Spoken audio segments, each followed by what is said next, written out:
একদিন আমরা সবাই দুনিয়া ছেড়ে চলে যাব। হয়তো কোনো গভীর রাতে ঘুমের ঘোরে নিথর হয়ে যাব।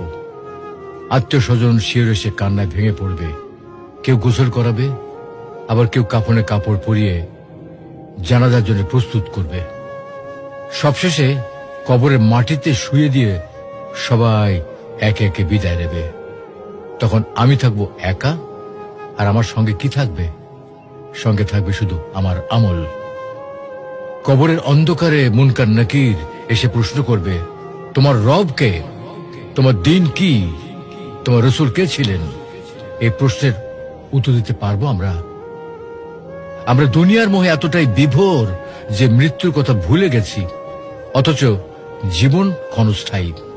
আজই সময়ে প্রস্তুতি নেওয়ার, নিয়মিত সালাত আদায়, আল্লাহকে স্মরণ এবং পাপ থেকে দূরে থাকা।